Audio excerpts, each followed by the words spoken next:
Já parou para pensar como era o Brasil 10 mil anos atrás?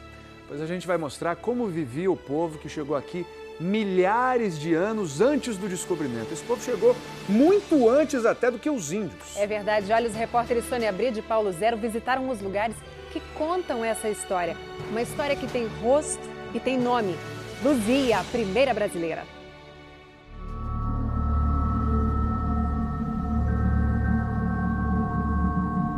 Cavernas. Água e vento mudam essas formas lentamente.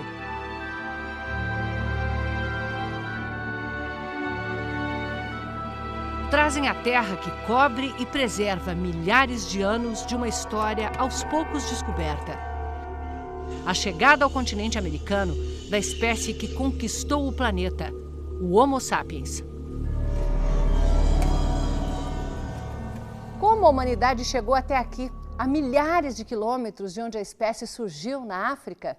Caminhando, sem rumo definido. Seguia animais de caça, buscava frutas, raízes, fugia da seca ou do frio.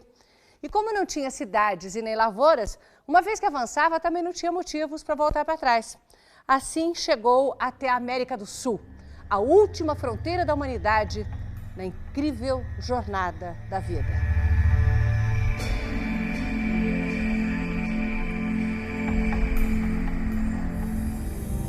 A nossa espécie surgiu na Etiópia. Há 2 milhões de anos, o Homo erectus já estava deixando a África.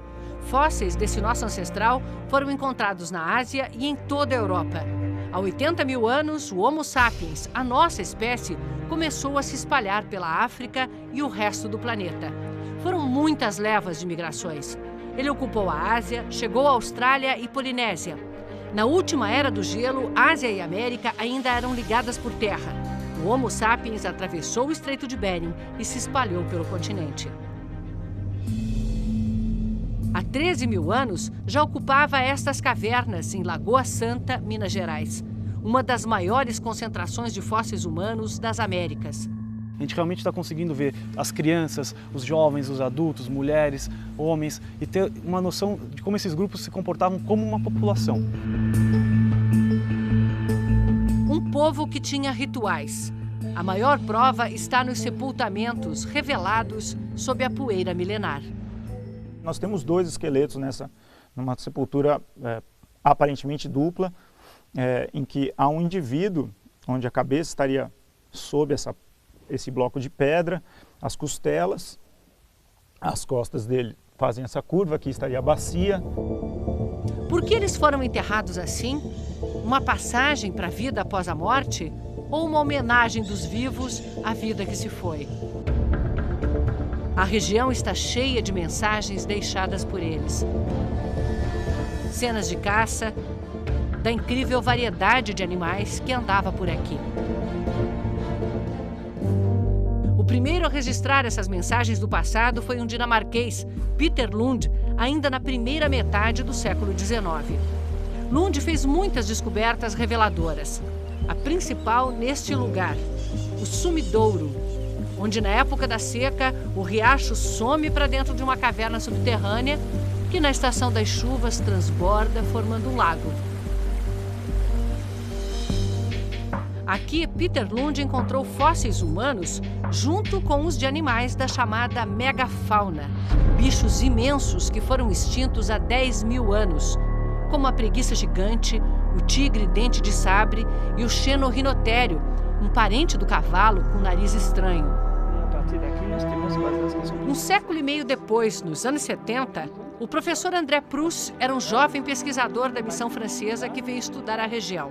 Quando nós estávamos escavando na parte de cima, ou seja, menos de 7 mil anos, nós encontramos várias pinturas enterradas. Foi o primeiro caso, acho que na América Latina, em todo caso no Brasil, que permitiu a gente ter uma comprovação de que pinturas, daquelas que a gente chama de rupestres, tinha vários milênios de existência.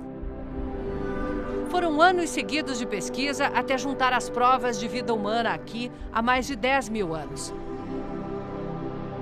Nesta fenda, eles encontraram ossos humanos espalhados. Primeiro, partes do corpo. No ano seguinte, o crânio. Ainda foi preciso um tempo para eles entenderem que pertenciam todos ao mesmo indivíduo. uma mulher que morreu ou foi enterrada aqui há 13 mil anos. Essa mulher ficou conhecida como Luzia, a primeira brasileira. Só 20 anos depois, Luzia ganhou fama. O pesquisador Walter Neves, da USP, estudou o fóssil. Ela faz parte da primeira população humana que entrou no continente americano. Né? Ou seja, analisando o formato do crânio, as cavidades dos olhos, os dentes, Walter viu que Luzia era negroide, muito parecida com os aborígenes australianos e muito diferente dos índios que a gente conhece. Nós propusemos, então, no final dos anos 80, de que a América teria sido ocupada por duas populações distintas. Segundo essa teoria, a população mais antiga, o povo de Luzia, teria atravessado o Estreito de Bering há 14 mil anos. E pelo Alasca foi descendo até chegar ao Brasil. Há 11 mil anos veio outra leva, a dos ancestrais dos índios atuais. A reconstrução artística deu um rosto para os primeiros brasileiros. Esses são os traços de Luzia. Não sabemos que cor ela tinha ou qual o tipo de cabelo, mas podemos, com a ajuda da computação gráfica, imaginar.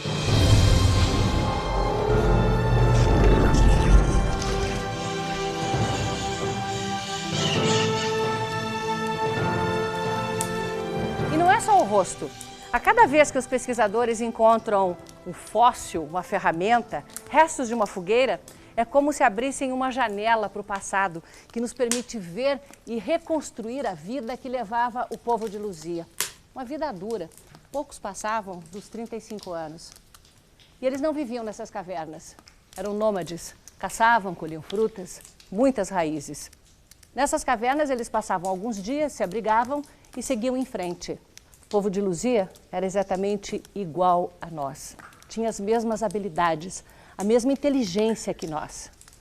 Éramos nós, antes das cidades, do desenvolvimento, da agricultura, iguais a nós, num mundo muito diferente e perigoso.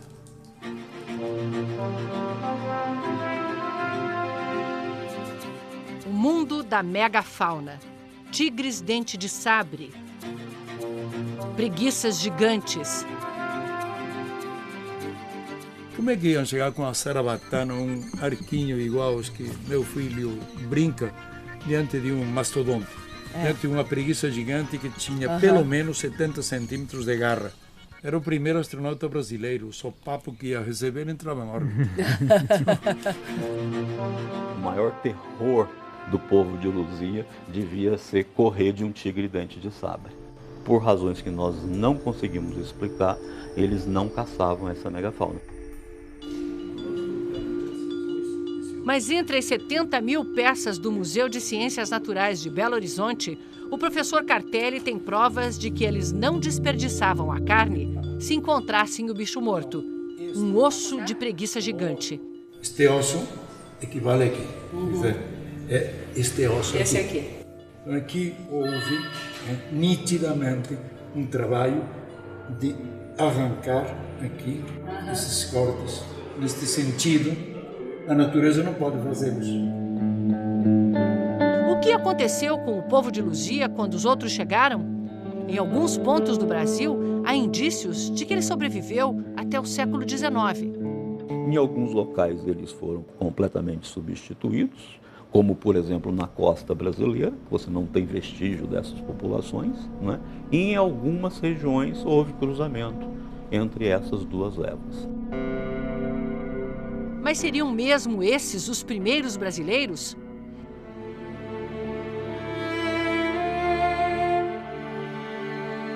Serra da Capivara, Piauí.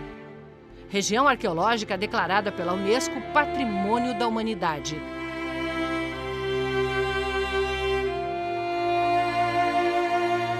Na paisagem deslumbrante da Caatinga, galerias de arte a céu aberto, deixadas por povos que viveram aqui. Um registro rico da fauna da região quando havia aqui uma floresta úmida. Cenas de uma sociedade que valorizava a interação social. Danças, festas.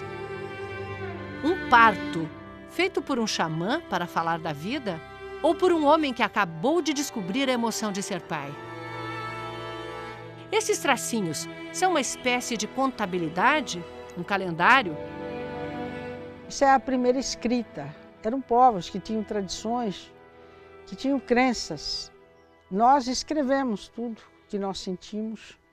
Eles, então, gravavam desta maneira. Só que tinha um código, e esse código se perdeu com esses povos. Ninguém conhece esse lugar como a pesquisadora Nied Guidon.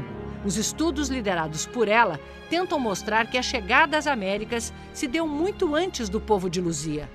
As datações mais antigas que nós temos são de 90 mil anos, temos datações de carbono 14 de 58 mil e uma grande quantidade de 30, 20 mil.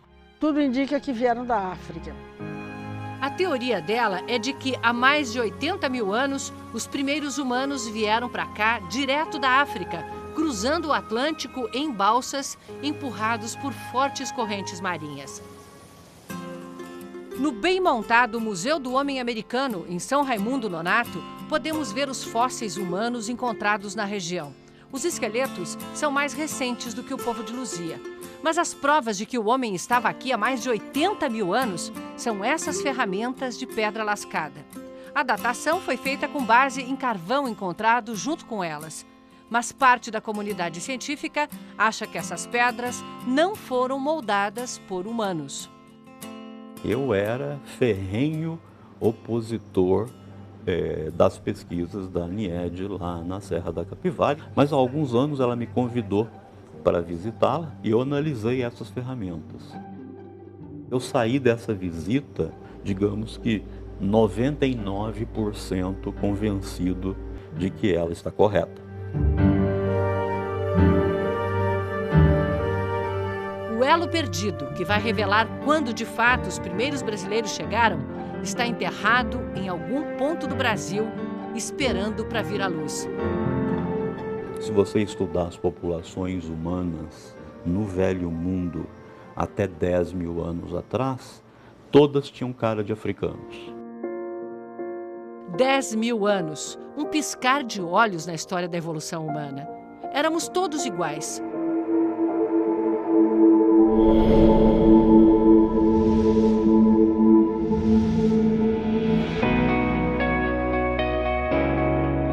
Foi o ambiente onde os humanos se estabeleceram que mudou traços, cores, criou a diversidade humana, mas não mudou a espécie, que continua única, igual.